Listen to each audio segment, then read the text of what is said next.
Okay, shall we start? Is screen visible? Vidhi?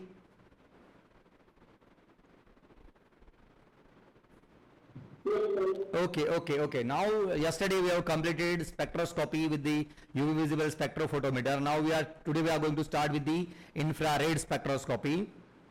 देखिए यहाँ पे मैंने पूरा स्पेक्ट्रम लगाया हुआ है, जो रेडिएशन है उसके अंदर कौन सा इवेंट होता है वो यहाँ पे लिखा हुआ है. In X-ray there will be ionisation, in UV visible there will be electronic transition, वो जो आपका इलेक्ट्रॉन है वो ग्राउंड स्टेट से कूद के एक्साइटेड स्टेट में जाएगा. इन case of infrared reason, now ये रीजन में आपको दो चीजें याद रखनी है.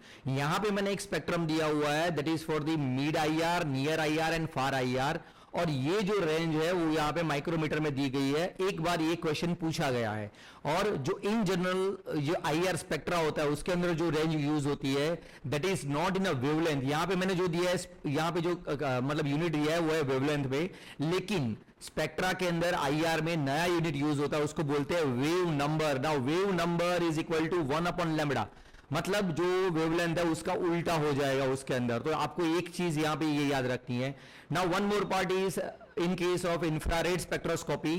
Now what is the purpose of infrared spectroscopy? उससे आपको क्या इंफॉर्मेशन मिलेगा? Infrared spectroscopy is a qualitative method of analysis which gives you idea about functional group. आपके जो कंपाउंड है उसके अंदर फंक्शनल ग्रुप कौन सा है वो आइडिया आपको इंफ्रारेड स्पेक्ट्रोस्कोपी देगा. नाउ दिस, अगर आपका सब्सटेंस जो भी है वो इंफ्रारेड एब्जॉर्ब करेगा तो that it will show molecular vibrations. Vibrations का मतलब होता है it will show stretching and bending. Now this two are bond events. आपका जो मतलब एटम, जो दो एटम होते हैं एक बॉन्ड से कनेक्टेड होता है, ये बॉन्ड की इवेंट है. Change in length that is a stretching and change in angle that is a bending.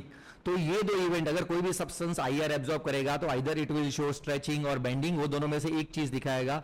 तो एक चीज ये याद रखनी है आपको कि भाई IR कोई भी सब्सटेंस एब्जॉर्ब करेगा तो वाइब्रेशंस दिखाएगा और दैट वुड बी स्ट्रेचिंग और बेंडिंग. बट ये दोनों चीजें होने के लिए एक बेसिक रिक्वायरमेंट है कि भाई आपका जो बॉन्ड है उसके अंदर डायपोल मोमेंट होना चाहिए. दैट्स व्हाई देखिए यहाँ पे मैंने लिखा है O2 N2 S2 do not absorb IR radiation. मतलब N2 का मतलब होता है N, दो नाइट्रोजन एक दूसरे से बॉन्ड से अटैच है, तो ऑब्वियस चीज है दोनों आपका जो एनर्जी है वो एग्जैक्टली सेम होगा. That's the reason it will not show any kind of stretching. लेकिन in case of C, single bond O, एक बाजू कार्बन है दूसरी बाजू ऑक्सीजन है, तो उसका जो नेगेटिविटी है that will shift towards the oxygen, that is called a dipole moment. Lawn पर इलेक्ट्रॉन जो सेंटर में होना चाहिए that will shift towards the oxygen, उसके ऊपर ऑक्सीजन का माइनस चार्ज रहेगा, carbon will be relatively positive. तो ये जो चीज है उसको डायपोल मोमेंट बोलते हैं. Then that is a prerequisite, that is a necessary. I mean कि अगर किसी भी सब्सटेंस किसी भी बॉन्ड को IR एब्जॉर्ब करना है तो डायपोल मोमेंट होना चाहिए. Now the next question is energy radiated by the black body at 55 degree centigrade in the range is of. हम लोग देखते हैं भाई नाइट विजन कैमरा जो आता है उसके अंदर इंफ्रारेड यूज होता है, आपको सबको पता होगा. तो black body radiation that is refer to same thing. अगर कोई सब्सटेंस हीट होता है तो वो जो रेडिएशन इमिट आउट करता है that is infrared radiation. So whenever someone ask about the thermal cameras, अगर कोई भी थर्मल कैमरेज की बात करता है उसके उनके जो प्रिंसिपल होगा वो इंफ्रारेड का होगा. Now here I have shown कि भाई अगर कोई सब्सटेंस आपका IR एब्जॉर्ब करता है तो वो जो कंपाउंड है उसके अंदर 6 इवेंट्स पॉसिबल है. पहली दो इवेंट है उसको बोलते हैं स्ट्रेचिंग. तो यहां पे जो पहला है वो है सिमेट्रिकल स्ट्रेचिंग. आप देख सकते हैं यहां पे सेंटर में एक एटम है, दो जो बाकी के जो एटम है वो एक ही डायरेक्शन में बाहर जाएंगे, एक ही डायरेक्शन में अंदर आएंगे, उसको बोलते हैं stretching, that is a symmetrical stretching. यहां पे अलग अलग डायरेक्शन में दैट इज एसिमेट्रिकल स्ट्रेचिंग. उसके सिवा 4 टाइप के बेंडिंग है यहां पे, waging, rocking, twisting and scissoring. ये कभी नहीं पूछा गया भाई कौन सा क्या है करके उसके अंदर, लेकिन आपको याद रखना है कि भाई ये जो 4 है वो बेंडिंग टाइप है और ये जो है वो स्ट्रेचिंग टाइप है. कोई भी सब्सटेंस आपका IR एब्जॉर्ब करता है तो ये 6 में से एक इवेंट वो दिखाएगा उसके अंदर. Now the next, this is IR spectrum. IR spectrum के अंदर कितनी चीजें आपको याद रखनी है. हम लोग जब UV का स्पेक्ट्रम बनाते हैं तो वाई एक्सिस पे क्या होता है दैट इज एब्जॉर्बेंस. एब्जॉर्बेंस का उल्टा है ट्रांसमिटेंस. यहां पे ट्रांसमिटेंस है इसीलिए आपको ये जो स्पेक्ट्रा है वो उल्टा लटकता हुआ दिखाई दे रहा है. अगर हम इसका UV में एब्जॉर्बेंस स्पेक्ट्रा निकाले तो वो कैसे बनेगा, that would be something like this. ये ऐसे बनेगा, ये just a minute, yes it will be something like this. ऐसे बनेगा, it will show envelope shape. So यहां पे जो है वो दैट इज ट्रांसमिटेंस. यहां पे एक्स एक्सिस पे जो चीज आपको याद रखनी है यहां पे होगा wave number which is not a wavelength. Wave number का मतलब क्या होता है 1/λ, that is a wave number, और इसका इन जनरल रेंज होता है ऑलमोस्ट 400 to 4000. ये रेंज रहेगा। तो ये बेसिकली आपको हर किसी चैप्टर में, whether that is a UV और आईआर और एनएमआर और मास और क्रोमेटोग्राफी, आपको उसका जो आउटपुट है, स्पेक्ट्रा है या क्रोमेटोग्राम है, उसको सही से समझना पड़ेगा। ज्यादातर क्वेश्चन उसी में से ही आ जाएंगे आपको। Now this is I mean sample of IR spectra. Then next part is, this is what we can say range of I mean bond, आपके जो भी बॉन्ड वगैरह है जो एब्जॉर्ब होते हैं, मतलब आपका जो बॉन्ड एब्जॉर्ब करेगा, तो ये जो है उसकी रेंज है, मतलब 400 से 4000 के अंदर मैंने बेसिकली यहाँ पे 3 बड़ी बड़ी रेंज बनाई है। ये जो पहला रीजन उसको बोलते हैं फिंगरप्रिंट रीजन, जो मैं यहाँ पे ऑरेंज कलर का है, ये फिंगरप्रिंट रीजन जो है, वो फिंगरप्रिंट रीजन उसका क्वालिटेटिव एस्पेक्ट के लिए यूज होता है। हमने आईआर देखा है कि अगर यूवी आईआर, अगर हमारा जो आईपी है, आईपी के अंदर जो आईआर दिया जाता है वो आईपी का आईआर है, उसके अंदर 400 से 2000 का रेंज होता है। So here in this case we will compare this region only, वो हमारा ये रीजन कंपेयर करने के लिए ही होता है, दूसरा कोई रीजन इसके अंदर देखेंगे नहीं हम लोग। तो आपका 1-2 बार ये क्वेश्चन पूछा गया कि फिंगरप्रिंट रीजन क्या होता है, तो फिंगरप्रिंट रीजन ये होता है जिसके अंदर सिंगल बॉन्ड डोमिनेंस होगा और इसके अंदर बेंडिंग फ्रीक्वेंसीज ज्यादा होगी। उसके बाद जो रीजन आता है, ये रीजन मैंने नियर बाय 1700 1700 का जो रीजन है that is for the double bond. यहां पे जो आपको याद रखना है वो 2 बॉन्ड याद रखने हैं, that is C double bond C and C double bond O. C double bond O इसलिए याद रखना है बिकॉज बहुत सारे ग्रुप्स है जिसके अंदर कार्बोनाइल बेसिक फंक्शनल ग्रुप है, जैसे carboxylic acid, ketone, aldehyde, anhydride, then amide, ये सब ग्रुप्स है, एस्टर, ये सब ग्रुप्स के अंदर सी डबल बॉन्ड होता है। तो अगर कोई भी सब्सटेंस के अंदर फॉर एग्जांपल कोई भी कार्बोनाइल कंटेनिंग एक ग्रुप है, तो ये रीजन में उसका क्लियर एक पीक दिखाएगा, 1700 के आजू बाजू एक क्लियर पीक आएगा। देन ये रीजन है that is near by 2200, that is for the C triple bond C. And last one that is the stretching region for hydrogen bonding. Hydrogen के 3 बेसिकली बॉन्डिंग्स यहां पे पॉसिबल है, CH, OH, NH, ये तीनों 3000 के आजू बाजू दिखाई देंगे आपको। एंड देन ये इसके अंदर OH का जो रीजन है, वो OH रीजन के अंदर एक उसका एक स्पेसिफिसिटी है, मतलब एक खासियत है, आइडेंटिटी है, दैट इज OH की पीक हमेशा ब्रॉड पीक होती है, याद रखिएगा। बाकी जितनी भी पीक आपको ऑब्जर्व करेंगे वो शार्प पीक होगी, बट OH की पीक हमेशा आपको ब्रॉड दिखाई दी जाएगी। तो ये जो रीजन है 3000 का, उसके अंदर हाइड्रोजन स्ट्रेचिंग की पीक्स आपको दिखाई दी जाएगी। तो ये जो स्पेक्ट्रा उसके अंदर याद रखनी, जैसे अगेन सेम चीज है, वेवलेंथ आपको, सॉरी वेव नंबर आपको याद रखना है। ये ग्राफ जो है परसेंटेज ट्रांसमिटेंस का ग्राफ है, और ये जो रीजन है फर्स्ट वाला that is a fingerprint region, वो आपको याद रखना है। Here there was one question, the relation between the emission power of surface and absorptivity is given by, ये बहुत ही रेयर क्वेश्चन है, हर कोई एग्जाम के अंदर जैसे क्वेश्चन कैसे पूछे जाता है, 50% question will be from the common, then 30% question will be, ऐसे क्वेश्चन होंगे 30% की भाई वो आपने अगर सही से पढ़ा है तो ही आपको आएंगे, और 20% क्वेश्चन ऐसे होंगे वो बहुत ही टफ होंगे। So that type of question, यहाँ पे किरचॉफ लॉ है यहाँ पे, लेकिन यहां पे एडिशनली मैंने 3 लॉ और लिख रखे हैं, आप एक बार नजर कर दीजिएगा उसके ऊपर, Gustav's law, Darcy's law and Boltzmann's law, that is also correlating with the IR phenomena.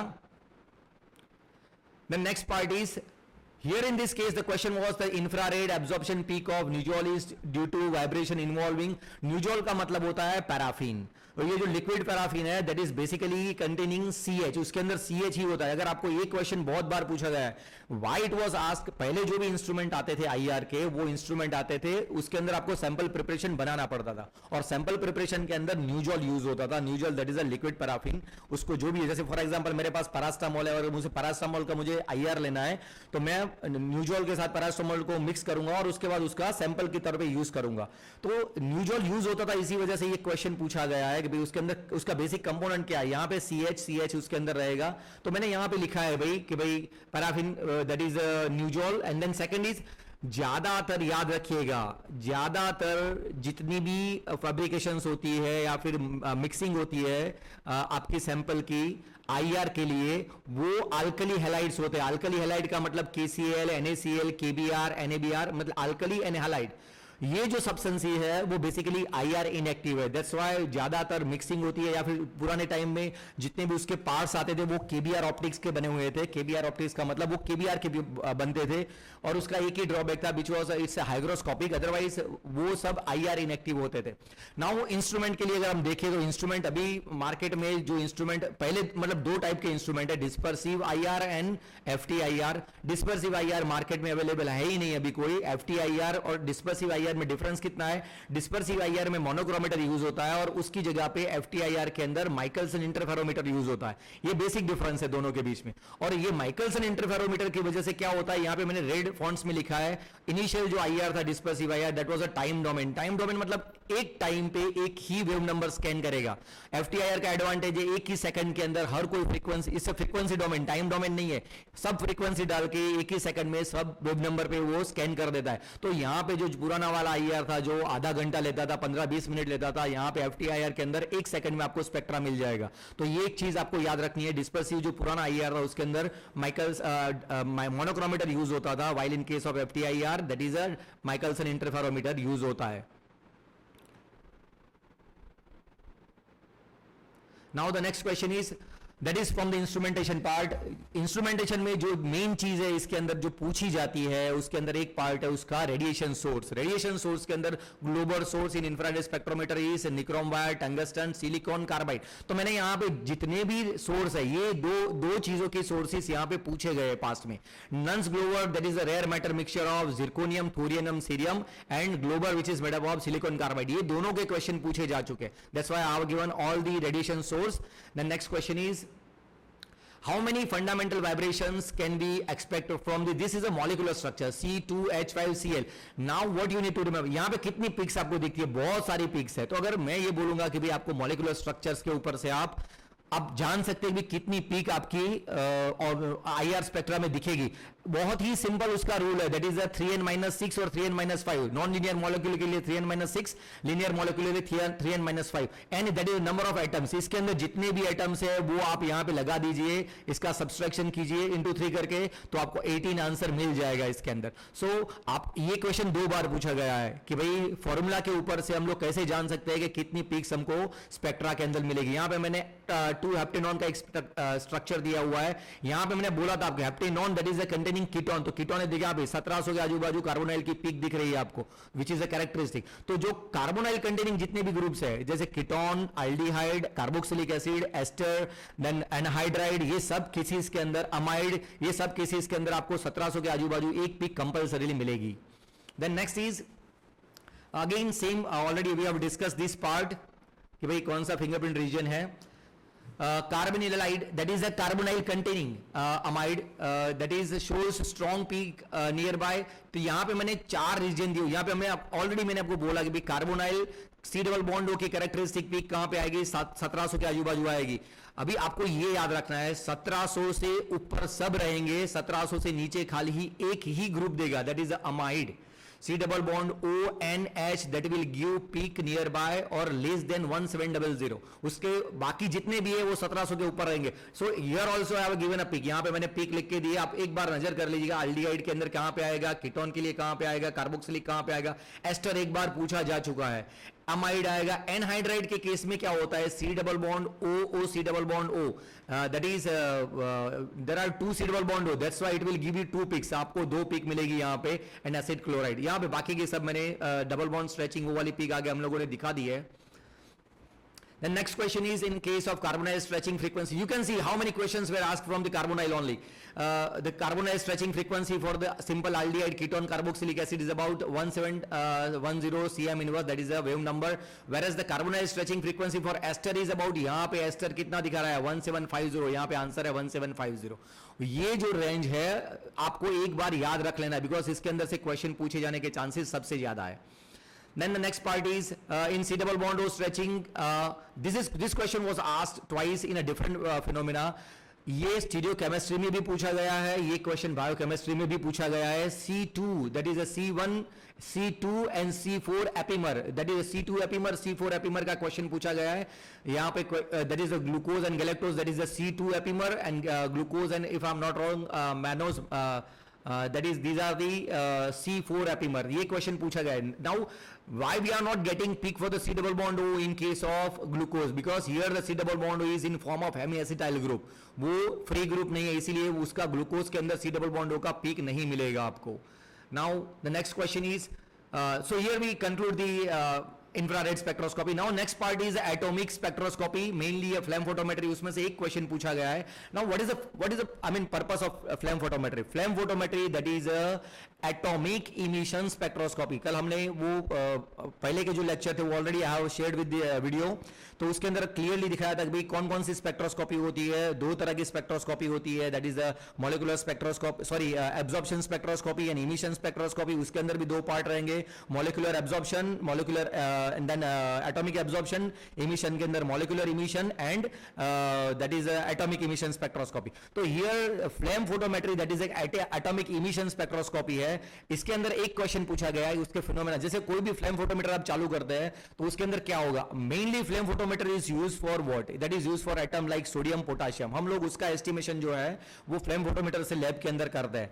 Now उसके अंदर ऑपरेशन क्या होगा, जब भी हमारा जो सॉल्यूशन वो हमने जो ट्यूबिंग के अंदर रखा है या फिर ट्यूब जिसके अंदर रखी है वो सॉल्यूशन को सक करके वो इंस्ट्रूमेंट में ले जाएगा and then first it will have a nebulization. Nebulization का मतलब होता है उसको स्प्रे करेगा. स्प्रे करेगा तो डिसॉल्वेशन आपका जो, जैसे फॉर एग्जांपल मैंने सोडियम को वाटर में डिसॉल्व किया है तो वो जो सोडियम है उसका डिसॉल्वेशन होगा, मतलब वाटर निकल जाएगा. देन वॉलेटिलाइजेशन, आपका जो सोडियम है वो वॉलेटिलाइज होगा, डिसोसिएशन होगा एंड आयोनाइज होगा. That is the right answer in case of flame photometry. Atomic absorption that is spectroscopy. यहां पे मैंने एक चीज डाली है, in atomic spectroscopy chemical interference are common then the spectral interference due to formation of compound of low volatility. Now यहां पे दो चीजें आपको याद रखनी है. Why? Because chemical interference occur when the dendrite is not totally decomposed in a flame. अगर वो पूरा डिकम्पोज नहीं होता है तो उसी की वजह से ये प्रॉब्लम होती है. That is called a chemical interference. और जो स्पेक्ट्रल इंटरफेरेंस है that is because of overlap of absorbance. तो वो दोनों अलग चीज है. स्कैटरिंग फिनोमेना में हमारी दो मेथड्स है, that is the nephelometry and turbidimetry. लेकिन here we are not going to discuss much about that. Then यहां पे oral rehydration salt, atomic absorption spectroscopy के अंदर एक और चीज है फ्लेम फोटोमेट्री में कि भाई हम लोग फ्लेम फोटोमेट्री का मेन यूज क्या है. तो अगर कोई इंडस्ट्री जो ORS सॉल्ट बनाती है तो उसका जो एनालिसिस करना है, उसका मेन जो एनालिसिस का पर्पस है वो उस मतलब that can be fulfilled with the help of flame photometer. तो आपको ये चीज भी याद रखनी है कि ओरल रिहाइड्रेशन सॉल्ट जो होता है उसके अंदर सोडियम कितना होता है और पोटाशियम कितना होता है. एक बार ये क्वेश्चन पूछा जा चुका है. Now I mean it's a basic information कि भाई ORS जैसी चीज के लिए आपको पता होना चाहिए कि भाई उसके अंदर कंटेंट क्या होता है और कितने अमाउंट में होता है. Now the next question is about the NMR spectroscopy. देखिए NMR स्पेक्ट्रोस्कोपी का मतलब क्या होता है. Just a minute.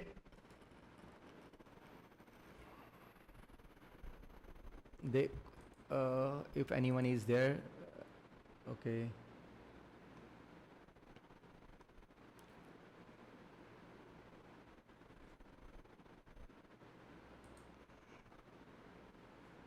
Yes, NMR का मतलब होता है न्यूक्लियर मैग्नेटिक रेजोनेंस स्पेक्ट्रोस्कोपी. नाम पहले समझिए, न्यूक्लियर मैग्नेटिक रेजोनेंस स्पेक्ट्रोस्कोपी. अगर स्पेक्ट्रोस्कोपी यूज हुआ है वर्ड तो कंपल्सरीली आपको उसके अंदर EMR लाइट वाला वो जो फिनोमेना है स्पेक्ट्रम में से एक लाइट होता है. यहां पे क्या होता है, यहां पे रेडियो फ्रीक्वेंसी यूज होती है. That is resonance is because of radio frequency. You need to remember. Nuclear का मतलब क्या होता है, कौन सी चीज कंपाउंड की इन्वॉल्व होती है, that is a nucleus. Nucleus involve होता है उसके अंदर. एंड मैग्नेटिक मतलब यहां पे हम मैग्नेटिक फील्ड अप्लाई करते हैं ना. Why we are applying magnetic field, तो ये जो न्यूक्लियस जो होते हैं ना मतलब वो रैंडम मतलब होते हैं. जब whenever we apply magnetic field वो अलाइन हो जाता है. तो that is the basic I mean purpose of magnetic field application. Nucleus यहां पे मैंने ये जो यहां पे दिखा है न्यूक्लियस, जब भी कोई सब्सटेंस का न्यूक्लियस मेनली हम लोग उसको मैग्नेटिक फील्ड में अलाइन करके उसको जब हम रेडियो फ्रीक्वेंसी देते हैं तो एक लेवल पे जाके यहां से फ्लिप हो जाता है. मतलब जो यहां पे सीधा होता है ये वाला यहां पे फ्लिप होगा. ये तो ये दो एनर्जी स्टेट्स हैं. जब भी कोई न्यूक्लियस होता है वो जैसे सीधा रहता है उसकी इनफ एनर्जी मिल जाती है तो वो फ्लिप हो जाता है उसके अंदर. So that at that point you will get peak. आपका जो NMR स्पेक्ट्रा रहेगा वहां पे आपको पिक मिलेगी वहां पे. तो ये बेसिक फिनोमिना है. NMR का मेन यूज क्या है, आपके सिलेबस में क्वालिटेटिव एनालिसिस की एक ही मेथड है, दैट इज एनएमआर, जो आपको कंप्लीट स्पेक्ट्रा या फिर कंप्लीट स्ट्रक्चर का इंफॉर्मेशन दे सकती है। दूसरा इससे ज्यादा यूजफुल कोई फिनोमेना, कोई टेक्निक है नहीं आपके सिलेबस में जो आपको कंप्लीट स्ट्रक्चर दे सके। So here in this case question is about the, I mean, two states, so answer is energy transition from A to B, these are the two energy transition. Then अब दूसरा question आएगा कि भाई हर substance के अंदर atom होगा, हर atom के अंदर न्यूक्लियाई होगा, तो वो कौन कौन से न्यूक्लियाई है जो एनएमआर स्पेक्ट्रा देंगे आपको। तो यहां पे ये मैंने लिख के रखा है। नाउ यही एक लाइन के अंदर से 3 बार क्वेश्चन पूछा जा चुका है कि भाई कौन सा out of 4 this option which phenomena और which will give, just a minute, which will give you NMR, आपको एनएमआर कौन देगा। तो वो आपको पूछना मतलब पड़ेगा कि भाई उसके अंदर न्यूक्लियाई कौन सा है। If the nuclei is H+, आपके सिलेबस में देखिए प्रोटॉन एनएमआर है, that is H+, C13 NMR आपके सिलेबस में है। Now this is the reason why this nucleus gives you a NMR spectroscopy. उसके सिवा जितने भी न्यूक्लियस है उसमें से कोई भी आपको नहीं देगा। Now you should ask why, क्यों वो न्यूक्लियस क्यों नहीं देते। तो यहां पे नीचे उसका आंसर दिया हुआ है, जो न्यूक्लियस का एटॉमिक नंबर और मास नंबर दोनों ऑड होगा, वही जो ऑड होगा तो उसका क्या होगा, आई वैल्यू उसका हाफ इंटीग्रल होगा। हाफ इंटीग्रल होगा मतलब इट वुड बी ऑड, वही न्यूक्लियाई आपको एनएमआर देंगे, वो वही न्यूक्लियाई आपको एनएमआर स्पेक्ट्रोस्कोपी के लिए यूज कर पाएंगे आपको। That's why we have a proton NMR, we have a C13 NMR. So here the answer will be N14, यहां पे मैंने लिखा हुआ है। नाउ एनएमआर स्पेक्ट्रोस्कोपी के अंदर जो हम लोग फ्रीक्वेंसी, रेडियो फ्रीक्वेंसी यूज करते हैं वो कितना होता है, दैट इज 300 हर्ट्ज। ये यहां पे आपको याद रखना, मेगाहर्ट्ज आपको याद रखना है, and that is equal to, यहां पे मैंने लिखा है 1 ppm। उसके सिवा जो मैग्नेटिक फ्लक्स हम लोग यूज करते हैं, दैट इज उसका यूनिट है टेस्ला, और दूसरा और एक यूनिट है मैग्नेटिक फील्ड का गॉस, वो एक बार पूछा गया उसके अंदर। देन जो केमिकल शिफ्ट है उसका भी यूनिट ppm आता है, वो भी एक बार क्वेश्चन पूछा गया उसके अंदर। देन नेक्स्ट पार्ट इज, अगर आपको एनएमआर समझना है तो ये जो मैंने बॉक्स बनाया है, ये बॉक्स अगर आप समझ ले तो वो मतलब आपके लिए आप आराम से समझ सकते हैं कि भाई, जस्ट अ मिनट, आराम से आप समझ सकते हैं कि भाई एनएमआर की बेसिकली प्रिंसिपल क्या है। एनएमआर मैं आपको पहले समझा दूं कि भाई एनएमआर स्पेक्ट्रा क्या है। तो एनएमआर स्पेक्ट्रा, चलिए हम लोग देख लेते हैं पहले एनएमआर स्पेक्ट्रा आगे जाके। ये रहा NMR spectra. Now in case of, just a minute, someone is trying to join.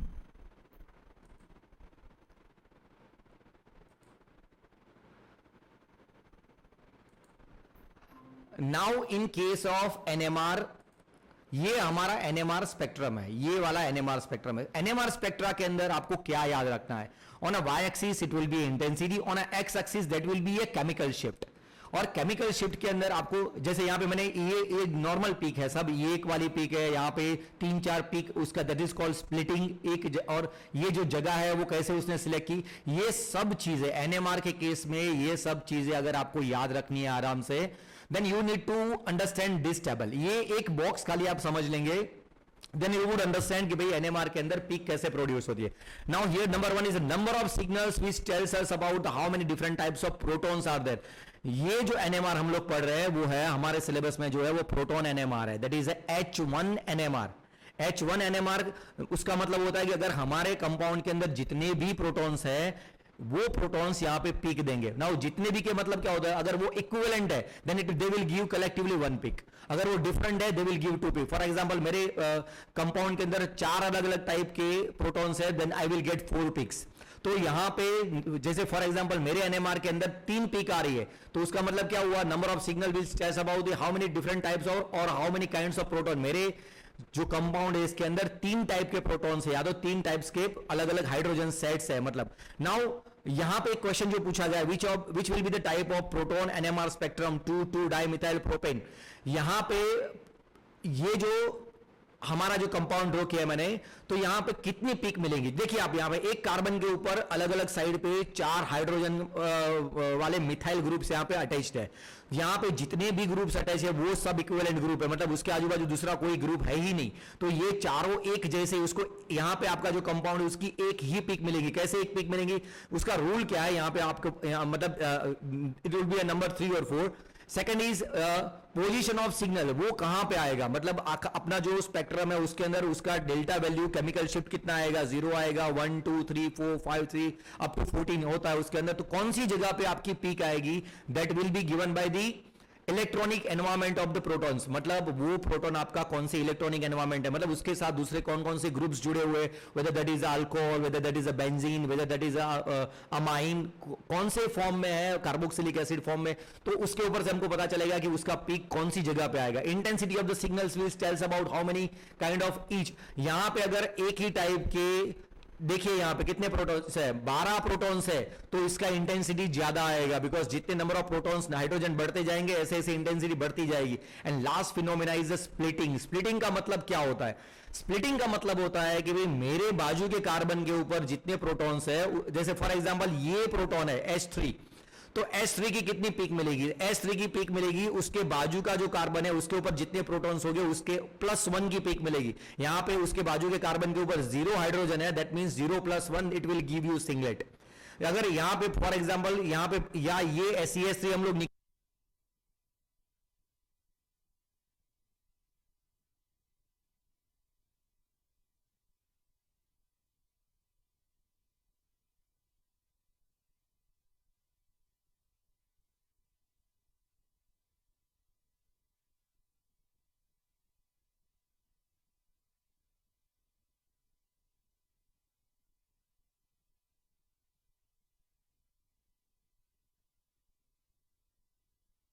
O sorry, कहां से मतलब ब्रेक हुआ था,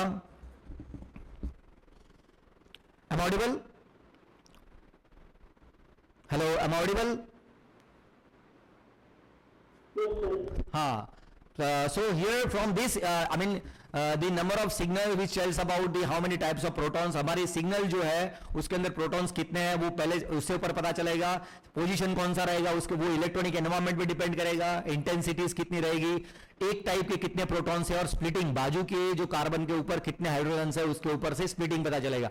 तो यहाँ पे एक क्वेश्चन है, और दूसरा यहाँ पे जो रेफरेंस सब्सटेंस यूज होता है, reference substance for the NMR, ये क्वेश्चन 2 बार पूछा गया है, TMS that is a टेट्रामिथाइल Selan, that is a reference substance, internal reference for the NMR, because यहाँ पे देखिए बाजू के उसके आजू बाजू कोई जगह पे कार्बन नहीं है, यहाँ पे बीच में सिलिकॉन है SI, और बाजू में हर जगह पे, तो यहाँ ये जो प्रोटॉन है H3 उसके आजू बाजू दूसरा कोई प्रोटॉन है ही नहीं, so obviously it will not interfere, so this can use as a internal standard.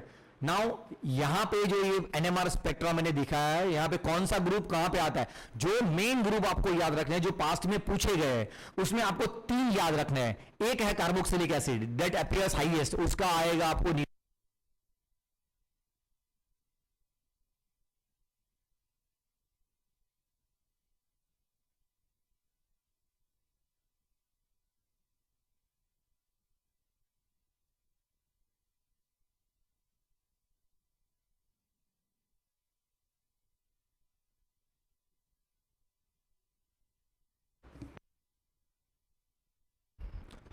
okay, sorry, I think the cell is not working properly. So now in this spectra again I have shown कि भाई ये actual spectra है, ये spectra के अंदर आप देखिए यहां से 0 that is a ppm chemical shift, यहां पे 10 12 जितना भी ज्यादा से ज्यादा हो सके। नाउ ये 2 टाइप की इवेंट्स, अगर ये जो टुवर्ड्स 10 ये 10 का जो एनवायरमेंट है उसके अंदर क्या होगा, proton in this environment are electron poor environment, ये साइड क्या होगा, 0 साइड इलेक्ट्रॉन डेंस एनवायरमेंट होगा, ये साइड क्या होगा, प्रोटॉन का डी शील्डिंग होगा, यहाँ पे शील्डिंग होगा। ये क्वेश्चन पास में पूछा गया है। ये 10 वाला जो फील्ड इसको क्या बोलता है, डाउन फील्ड बोलता है, इसको अप फील्ड बोलते हैं। ये साइड पे क्या होगा, मतलब डेल्टा एंड फ्रीक्वेंसी दोनों हाई हो गए 10 के साइड, यहां पे 0 साइड डेल्टा एंड फ्रीक्वेंसी दोनों लो रहेंगे। तो ये चीज है, ये एक्चुअल स्पेक्ट्रा आप देख सकते हैं, ये जगह है उसकी, यहां पे स्प्लिटिंग है, यहां पे इंटेंसिटी है, that you can correlate. Now splitting मैंने आपको बोला था कि भाई यहां पे ये स्प्लिटिंग फिनोमेना है। In NMR spectrum a signal is observe as a triplet, यहां पे ट्रिपलेट मिलता है, तो ट्रिपलेट के ये ट्रिपलेट का मतलब है, तो जो आपका जो ट्रिपलेट है उसमें जो बीच वाला उसका इंटेंसिटी कितना होगा, इट वुड बी 1:2:1, यहां पे मैंने लिखा है, और यहां पे आप देख भी सकते हैं कि भाई 1:2:1। अगर कोई है फॉर एग्जांपल 4 उसके अंदर स्प्लिटिंग, तो क्या रहेगा 1:2:2:1 रहेगा उसके अंदर। यहां पे आप देख सकते हैं कि भाई अगर ट्रिपलेट है तो उसका स्प्लिटिंग 1:2:1 का रहेगा। देन ये जो डिस्टेंस है, ये जो दो पीक है स्प्लिटिंग की, उसके बीच का जो डिस्टेंस है उसको हम लोग क्या बोलते हैं, उसको बोलता है, यहां पे मैंने लिखा है कपलिंग कांस्टेंट। ये क्वेश्चन पास्ट में पूछा गया है और उसका यूनिट क्या होता है, दैट इज अ हर्ट्ज। उसका दैट इज जे उसका साइन है and hertz that is expressed in a hertz. ये चीज आपको याद रखनी है। Now what is the use of NMR in polymorphs and pharmaceutical solids are detected by which of the techniques. बाकी की जितनी भी टेक्निक्स है वो पॉलीमॉर्फ्स डिटेक्शन के लिए जरूरी है। NMR that is a mass, LCMS, Coulter current, but polymorphs in the pharmaceutical solids are detected by which technique? यहाँ पे solid state NMR that can give you based idea. बाकी की जितनी भी टेक्निक्स है आपको molecular level की information दे सकती है, polymorphs की इंफॉर्मेशन नहीं दे सकती. So here in this case we can use NMR. The next question is जो सॉल्वेंट हम लोग यूज करते हैं उसके अंदर हाइड्रोजन नहीं होना चाहिए, बिकॉज अगर वो हाइड्रोजन उसके अंदर होगा तो obviously it will give you peak for the solvent. तो जो सॉल्वेंट होता है उसके अंदर से हाइड्रोजन को रिमूव करके ड्यूटोरियम में कन्वर्ट कर दिया जाता है या फिर ड्यूटोरियम से रिप्लेस, दैट इज ड्यूटोरिएटेड सॉल्वेंट्स होते हैं उसके अंदर. और जो सॉल्वेंट, यहां पे क्वेश्चन है solvent used in NMR spectroscopy with the highlighted level of deuterium among this, या उसमें सबसे अच्छा कौन सा है, that is the deuterium acetone. यहां पे मैंने deuterium acetone that is a best example. Deuterium acetone मतलब होता है कि जिसके अंदर जो हाइड्रोजन है उसको रिप्लेस करके H2 से कन्वर्ट कर दिया जाता है H1 को.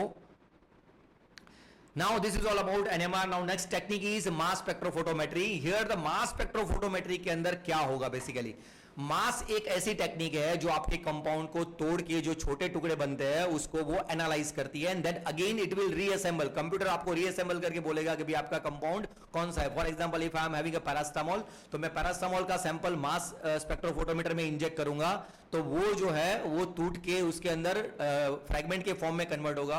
वो जो फ्रैगमेंट होंगे उसको एनालाइज किया जाएगा और एनालाइज करके उसको आपको बताया जाएगा कि आपका सब्सटेंस जो है वो पैरास्टामोल है. So it's a destructive technique. यहां पे आपका सैंपल वापस नहीं आएगा, रिमेंबर दिस, आपका सैंपल तोड़ दिया जाएगा.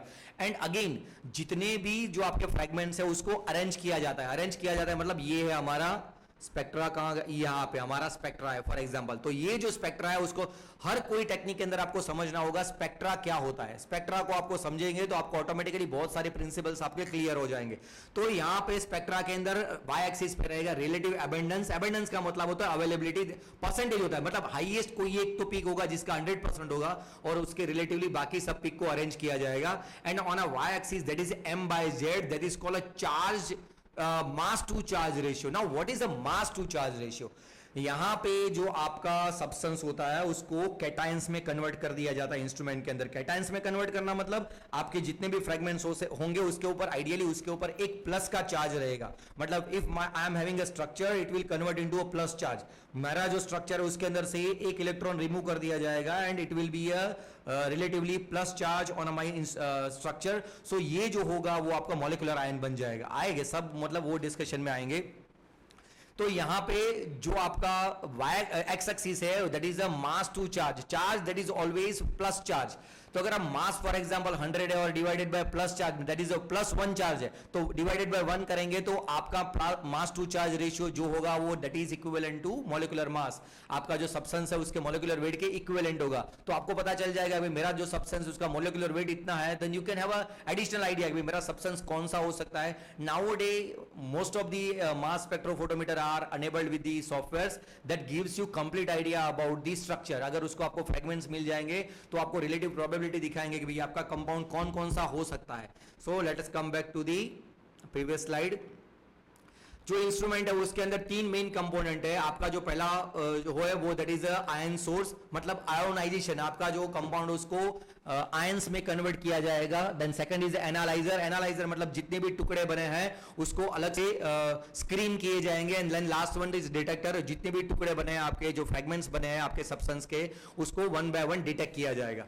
Here in this case the ion source are basically ions पे MALDI, that is a matrix assisted desorption technique.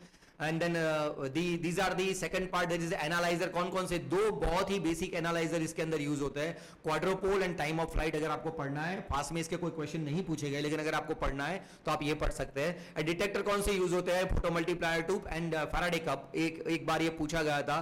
Photo multiplier tube mainly use होते हैं उसके अंदर. नाउ मेरा जो सब्सटेंस है उसके अंदर एक क्वेश्चन सबसे ज्यादा पूछा गया है, that is the types of pick.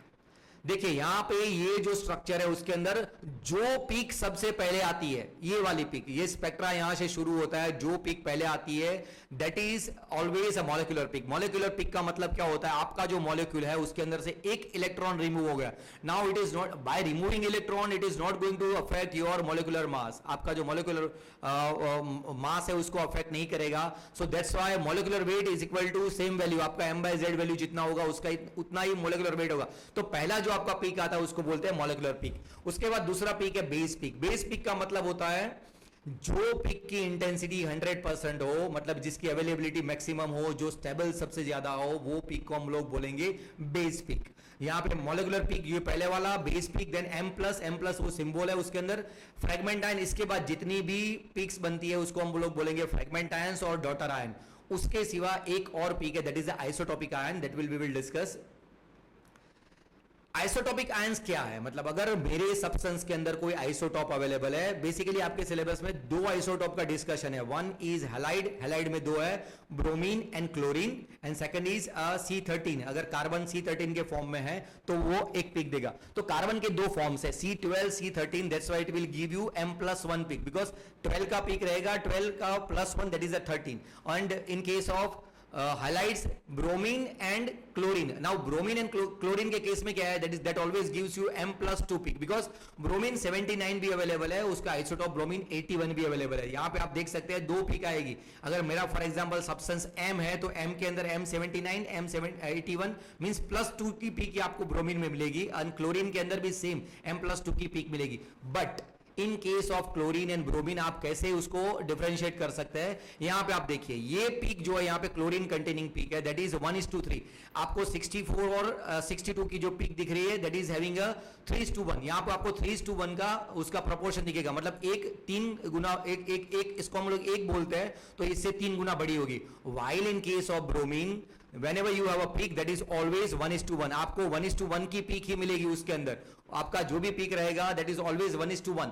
तो ये जो पीक है in case of bromine that is a 1:1, chlorine के 3:1। now these peaks bromine, chlorine and m+1 for C13, these peaks are known as a isotopic peak, आपको ये याद रखना है।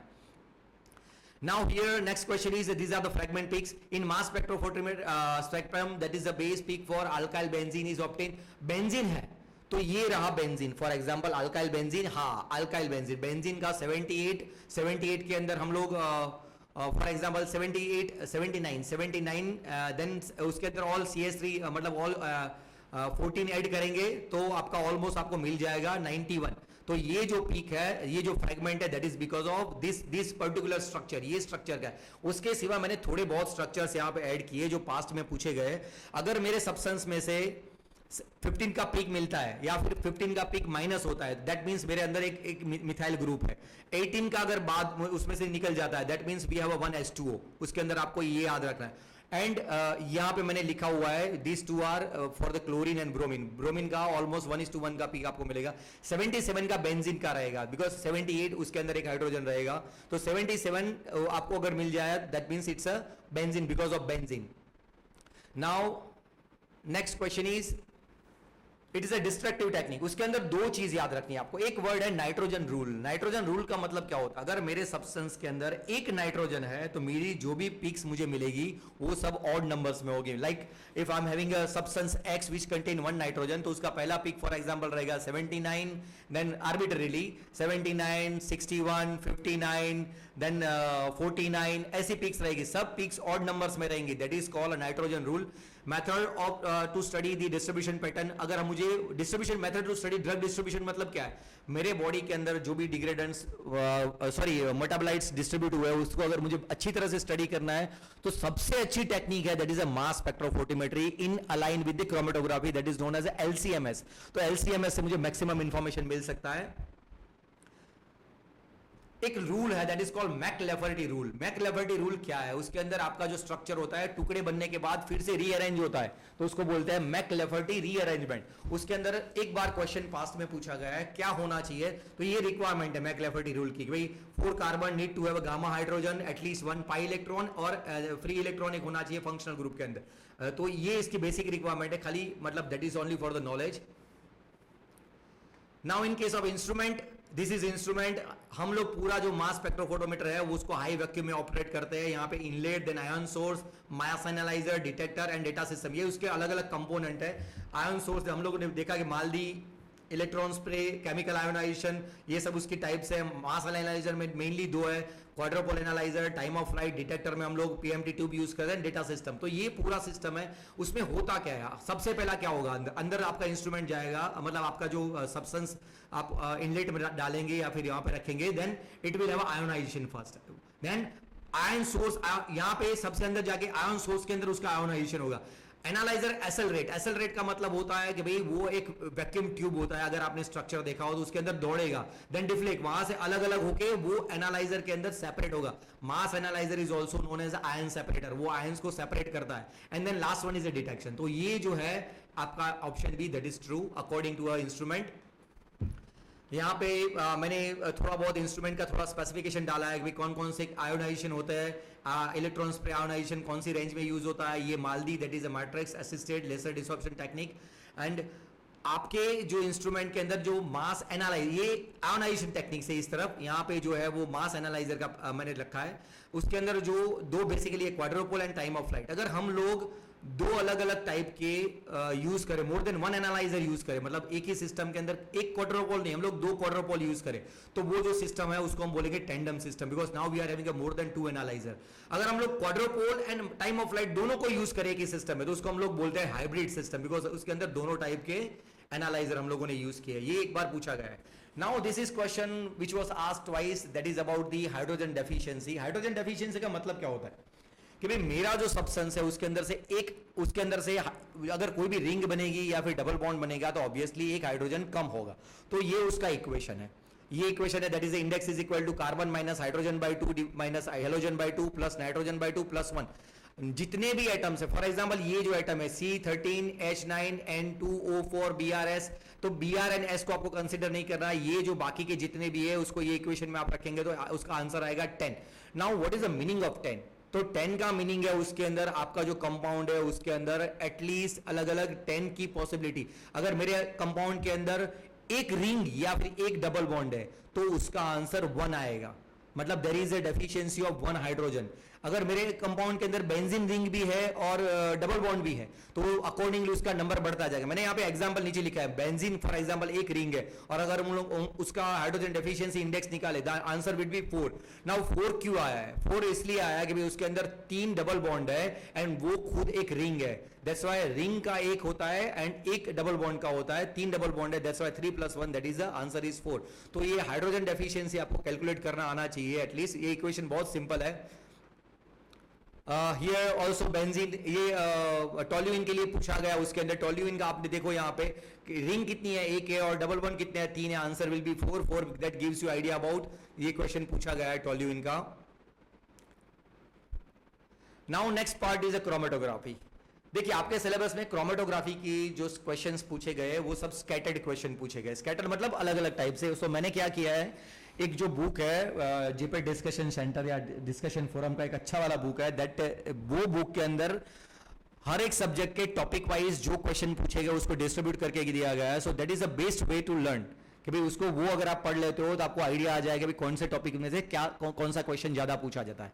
So in case of chromatography are basically 2 types, planar chromatography and column chromatography। planar में 2 example है, paper chromatography and TLC, ये 2 planar chromatography के example है। column chromatography में जितनी भी कॉलम्स वाली आपकी HPLC है, देन GC है, एफिनिटी क्रोमेटोग्राफी है, then gel electrophoresis gel chromatography है, ये सब इसके अंदर आती है। देन ओपन ट्यूबुलर क्रोमेटोग्राफी मतलब यहाँ पे कैपिलरी यूज होगी, यहाँ पे आपको याद रखना है डायमीटर कितना होगा, that would be less than 350 nanometre.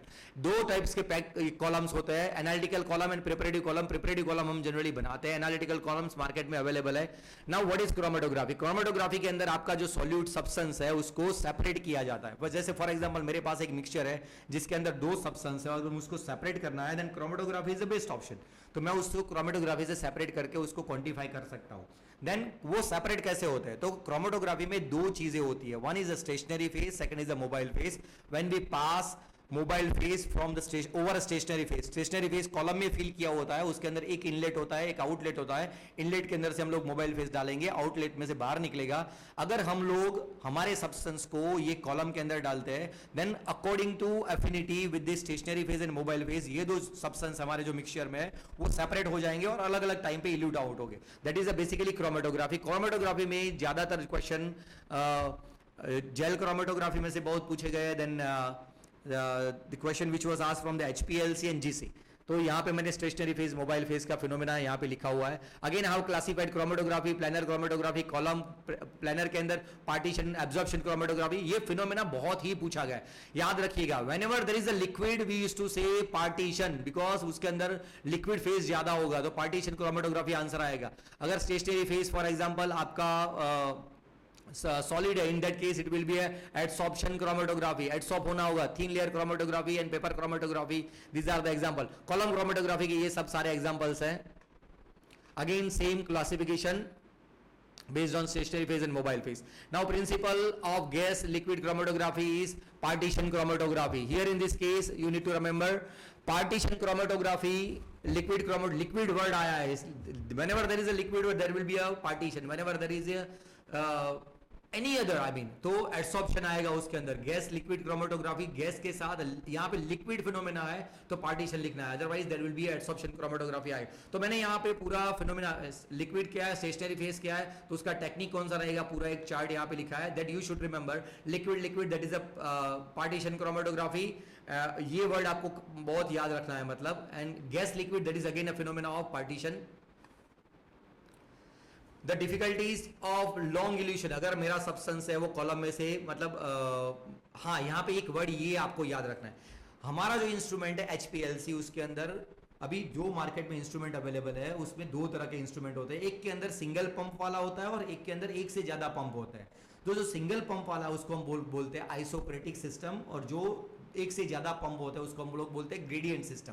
Now what is advantage of gradient system? Gradient system का एडवांटेज ये है कि हम लोग दो मोबाइल फेज को मिक्स करके यूज कर सकते हैं कि भाई दो मोबाइल फेज को अलग अलग बॉटल्स में रखिए, दो उसके अंदर से ट्यूबिंग निकलेगी, दो पंप उसको सक्शन करेंगे और सिस्टम में डालेंगे, and you can have a combination of two mobile phase. तो अगर ग्रेडियंट सिस्टम कोई भी बोले तो उसका मतलब आपको समझ जाना है कि भाई वो जो सिस्टम है उसके अंदर एक से ज्यादा पंप है, दो या तीन या चार। Right now quadrupole systems are available, तो चार जो पंप वाली सिस्टम्स भी अवेलेबल है मार्केट के अंदर। एंड आइसोक्रेटिक बोले तो उसको आपको मतलब समझ जाना है कि भाई एक ही उसके अंदर यूज हुआ है। राइट नाउ जितनी भी मेथड्स मार्केट में ज्यादातर यूज होती है वो सब ग्रेडियंट इल्यूशन वाली यूज होती है। यहाँ भी this is a schematic diagram of HPLC। chromatography, all of the following can determine the protein structure except, यहाँ पे क्रोमेटोग्राफी नहीं कर सकती बिकॉज HPLC नहीं कर सकता। रीजन इज HPLC में अगर आपको प्रोटीन का करना तो उसका कॉलम अलग टाइप का होना चाहिए। उसके सिवा ये जो तीन टेक्निक्स है वो प्रोटीन एनालिसिस के लिए मैक्सिमम यूज होती है, mass spectrometry, x ray crystallography and NMR। This all can give you structure of proteins, protein का स्ट्रक्चर देने के लिए। HPLC जो है वो केमिकल सब्सटेंस के लिए ज्यादा यूज होती है। हमारे जो केमिकल्स है, फॉर एग्जाम्पल ड्रग्स है, paracetamol, diclofenac, this drugs can be best analyse with the help of HPLC। Detector जो हमारा HPLC होता है, इसके अंदर हम लोग फिर से एक बार वो स्कीमेटिक डायग्राम देख लेते हैं, ये वाला कि भाई उसके अंदर कौन कौन से कंपोनेंट होते हैं। सैंपल इंजेक्टर, उसका एक नाम है रिनोडाइन इंजेक्टर, याद रखिएगा। उसके बाद उसका जो पंप होगा, अगर एक पंप है तो आइसोक्रेटिक, दो एक से ज्यादा है तो ग्रेडियंट इल्यूजन। रिजर्वोयर उसके साथ मिक्स होकर कॉलम के अंदर जाएगा, HPLC कॉलम में से बाहर निकल के वो सब्सटेंस आपका डिटेक्ट होगा। तो ये जो डिटेक्टर है उसके अलग अलग टाइप्स है उसके अंदर। तो यहाँ पे मैंने लिखा हुआ है कौन कौन से डिटेक्टर होते हैं, उसकी सेंसिटिविटी कितनी है, सिलेक्टिविटी कितनी है और सेंसिटिविटी कितनी है। याद रखिएगा दो टाइप के डिटेक्टर सबसे ज्यादा यूज होते हैं जब सब्सटेंस आपका बहुत कम अमाउंट में हो, वो है इलेक्ट्रोकेमिकल एंड फ्लोरेसेंस। ज्यादातर फ्लोरेसेंस डिटेक्टर्स ज्यादा यूज होते हैं। अगर आपका सब्सटेंस यहाँ पे क्वेश्चन है, okay we can discuss this question. One of the principal upon which HPLC detector function is fluorometric detector has a high selectivity and low sensitivity, wrong. Redox property of the solute is the basis of function of electrochemical detectors. Yes, we can have electrochemical detectors because electrochemical detector का क्या function होता है, हम लोगों ने ये chapter electrochemical analysis में, that can have a redox reaction, I mean वो आपका जो होगा सब्सटेंस वहां पे ऑक्सीडाइज होगा या फिर ऑक्सीडेशन रिडक्शन फिनोमेना होगा, and then you can have a answer. So here in this case a small amount can be measured. Small amount दो ही मेथड है उसकी, दो ही डिटेक्टर यूज होते हैं ज्यादातर, बाकी के सभी जो डिटेक्टर्स है उसका सिलेक्टिविटी बहुत कम है, even sensitivity is also very less. Now these are some questions. I'm not going to go through all this because already I have kept this with the answers. Liquid chromatography partition TLC के अंदर adsorbent that is the silica use होता है उसके अंदर. Then stationary phase thin layer chromatography silica gel use होता है. Substance used for the modification यहाँ पे silicone oil use होता है. Then बैकमैन एक्टिविटी स्केल, ये एक बार क्वेश्चन पूछा गया, that is for the stationary phase. आपका स्टेशनरी फेज कौन सा, याद रखिएगा एचपीएलसी के स्टेशनरी फेज के अंदर एक वर्ड यूज होता है C8 C18 कॉलम, तो ऑक्टा डेंसेल कॉलम ओ C8 C18 कॉलम्स यूज होते हैं, उसके बेसिस पे आप उसका एक वर्ड है that is called RPHPLC and normal HPLC. Normal phase HPLC का मतलब क्या होता है और आरपीएचपीएलसी का मतलब क्या होता है. ज्यादातर जितनी भी सिस्टम मार्केट में अभी अवेलेबल है वो आरपीएचपीएलसी है. रीजन इज उसका जो कॉलम है वो C18 या C8 कॉलम होता है. जब कार्बन ज्यादा है तो वो obviously it will become non polar. Stationary phase आपका नॉन पोलर होगा बिकॉज उसके अंदर C8 C18 कार्बन है.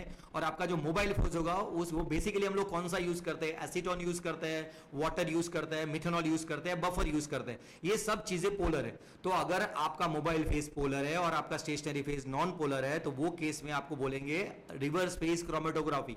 अगर उल्टा है मतलब आपका मोबाइल फेज जो है वो नॉन पोलर है और स्टेशनरी फेज पोलर है तो वो चीज को हम लोग बोलेंगे नॉर्मल फेज क्रोमेटोग्राफी. ये क्वेश्चन पास में पूछा गया है. Then here it's a gradient elution, हम लोग जो बात कर चुके हैं कि भाई एक से ज्यादा पंप हो उसके अंदर, वो क्वेश्चन आ गया था. Then solvent programming can also call gradient illusion. Means यहाँ पे हम लोग क्या कर सकते हैं, हम लोग मोबाइल फेज का प्रपोर्शन चेंज कर सकते हैं. जैसे मेरे पास दो पंप वाला सिस्टम है तो दो बॉटल्स में से एक मोबाइल फेज मुझे 10% लेना है और दूसरा 90% लेना है. That is possible, that is called a gradient illusion. Like in case of HPLC here, flow rate, then particle size, these all are the question you can go through because already I have kept. HETP high equivalent to theoretical plate, वो question भी पास में पूछा गया है.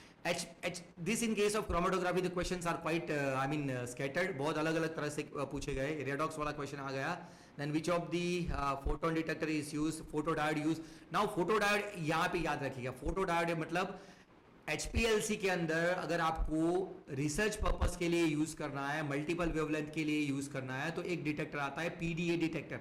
वो PDA detector that is called PDA photo diode array, इसके पीछे एक A आ जाएगा, वो यूवी विजिबल स्पेक्ट्रोफोटोमीटर वाला ही डिवाइस है. तो PDA डिटेक्टर यूज होता है. उसका एडिशनल एडवांटेज यही है that you can have a array, आप 500 से ज्यादा एरे यूज कर सकते हैं उसके अंदर. Then here refractive index indicate the HPLC detector that is most sensitive to change in the temperature.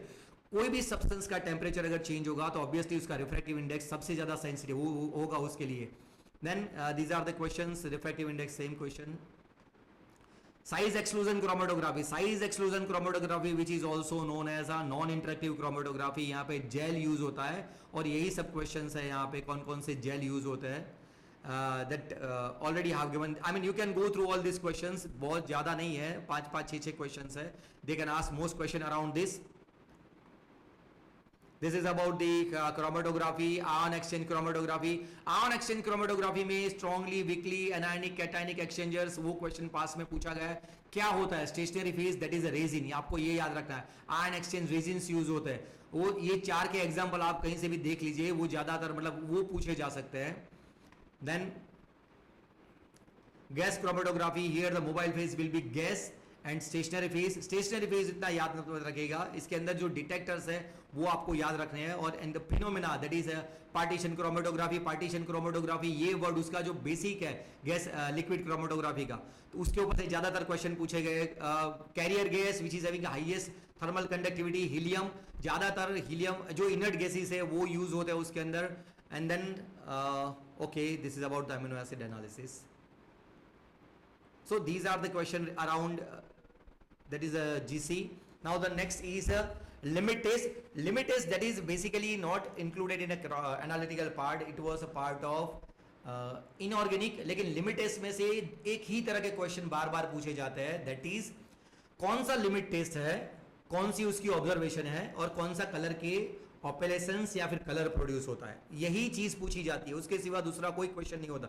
Like in case of lead, उसके अंदर जो कलर कॉम्प्लेक्स फॉर्म होता है that is because of dithizone. एक आयरन का पूछा गया है, ferrous thioglycolate, that produce a pink colouration, तो यही क्वेश्चन पूछा जाता है। सिल्वर नाइट्रेट के अंदर सिल्वर नाइट्रेट अगर होगा तो उसके अंदर ऑब्वियस चीज है हैलाइड के लिए ही होगा, क्लोराइड के लिए तो ऑपरेशंस ऑफ सिल्वर क्लोराइड ये आएगा उसके अंदर answer. One more question, which of the following is reagent used to develop a color in a performing limit test for the lead? Diathiazone, that is a reagent which produce a pink coloration, वो आ गया उसके अंदर। Immuno ऐसे का एक question पास में पूछा गया, इम्यूनो मतलब which is because of antigen antibody reaction, आपको इतना याद रखना है। दो तरह के टेस्ट टेक्निक्स आपके सिलेबस में है, ELISA that is enzyme link immuno sorbent ऐसे, दैट इज एंजाइम ऐसे भी बोलते हैं उसको, एंजाइम इम्यूनो ऐसे। दूसरा है रेडियो इम्यूनो ऐसे, वो भी एक क्वेश्चन है उसके अंदर। यहां पे मैंने उसका क्लासिफिकेशन पूरा रखा हुआ है, you can go through once. Now the last one is a thermal methods. Thermal method का मतलब क्या होता है, आपके सिलेबस में 3 मेथड्स थी, that is a thermogravimetric analysis, then DSC and DTA. तो ये जो टॉपिक्स है उसके अंदर खाली प्रिंसिपल के क्वेश्चन पूछे गए, मतलब दूसरा कोई क्वेश्चन नहीं पूछा गया। एक क्वेश्चन जो है कि थर्मल मेथड का मेन एप्लीकेशन क्या है, थर्मल मेथड से आप पॉलीमॉर्फ्स का एनालिसिस कर सकते हैं, क्रिस्टल्स का एनालिसिस कर सकते हैं, ये सबसे बड़ा एडवांटेज है। अगर कोई भी सब्सटेंस की आपको ये दो चीजें मालूम करने के भी पॉलीमॉर्फ्स टाइप क्या है या पॉलीमॉर्फ एनालिसिस करना है, क्रिस्टल एनालिसिस करना है, तो इसके लिए यूज होता है। दूसरा है अगर कोई फॉर्मुलेशन की कंपेटेबिलिटी स्टडी करनी है, जैसे कि मेरा पैरास्टामोल है और मैंने फॉर एग्जांपल 4 एक्सिपिएंट यूज किए हैं, तो ये जो 4 एक्सिपिएंट मेरे ड्रग सब्सटेंस के साथ इंटरेक्ट कर रहे हैं कि नहीं कर रहे हैं, नहीं करने चाहिए आइडियली, तो वो चेक करना है, उसको बोलते हैं कंपेटेबिलिटी स्टडी, उसके लिए भी यूज होता है। ये 4 मेथड्स है थर्मल एनालिसिस की। TA method is thermo mechanical analysis, उसके अंदर क्या होता है आपके सब्सटेंस का थर्मल एक्सपांशन, उसकी साइज चेंज होती है। डीएससी के अंदर क्या होता है हीट फ्लो, ये एंथैल्पी एनर्जी चेंज होती है। टीजीए के अंदर वेट लॉस होता है या फिर वेट चेंज होता है। And thermo differential thermal analysis के अंदर टेम्परेचर चेंज होता है। तो आपको अगर याद रखना है तो ये टाइप्स ऑफ मेथड्स और उसके सामने कौन सी प्रॉपर्टी आप मेजर करते हैं ये याद रखना है। Now which question which can be asked for more time, that is a DSC. DSC के अंदर क्या होता है, हम लोग अलग अलग इवेंट्स, तो उसका क्रोमेटोग्राम हम लोग देख लेते हैं। Like which of the following is not useful for the detection of polymorphs. XRD use होता है, पीएक्सआरडी यूज होता है, डीएससी यूज होता है, मेल्टिंग पॉइंट डिटर्मिनेशन, ये सब टेक्निक से हम लोगों को इंफॉर्मेशन देती है पॉलीमॉर्फ्स की, एचपीएलसी से नहीं मिलती है। तो मैंने यहाँ पे एक चीज इंक्लूड की है, ये है एक्चुअली ग्राफ डीएससी का। तो डीएससी का जो ग्राफ होता है उसके अंदर वाई एक्सिस पे होता है heat flow, it will give you endothermic और exothermic reaction, on X axis पे होता है टेम्परेचर। ये इवेंट्स आपको याद रखनी है, glass transition, crystallinity, then melting, cross linking, oxidation, ये सब इवेंट हम लोग डीएससी से एनालाइज कर सकते हैं। तो यहाँ पे क्वेश्चन वही है, glass transition which can be best analyse with the help of DSC. So this is all about, this is a question from the electron microscopy, ये पास्ट में पूछा गया था। This is all about analysis and here we have concluded all the topics. What I did last, I mean yesterday, कि भाई ये जो recording है मैं आज फिर से पोस्ट करके आप लोग लिंक भी भेज दूंगा ग्रुप के अंदर, अगर आपका कोई टॉपिक आपको रिवाइज करना है then you can see. So here I conclude. Thank you very much.